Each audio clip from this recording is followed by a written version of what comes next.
แต่มึงห้ามมาแตะผู้ให้กำเนิดกูจะแตะมึงจะทำไมมึงอย่ามาแตะลูกกูมึงก็อย่ามาแตะแม่กูเหมือนกันไปนั่งกูแตะมาได้บ่อีสวยสยอง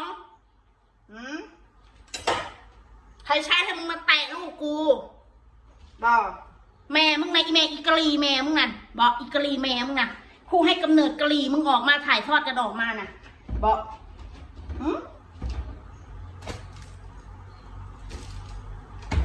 ไปขายหอยจะเก็บคนเบ้าหอยมาแล้วมึงน่ะจนมึงมีฮอดบักทันใดสิเอาอันจนมึงมีบักหาได้สิเอาควายไปถังอะไรนี้มึงน่ะแล้วเขาก็อยากถังแล้วมันแห้งหีหีบ่มีน้ำโทษหลายกี้มึงมันแห้งไปแล้วมันถังเข้าไปกับบ่มีมันบ่มีน้ำรอลื่นมึงรู้จักบ่มันแห้งเขาเจ็บหัวควายถังเข้าไปทีไรมันก็เจ็บหัวควายทุกทีมึงอย่าแตะแม่กูตินาซาลีมันบอกว่าอย่าแตะแม่มันเลยนาซาลีโอ้ย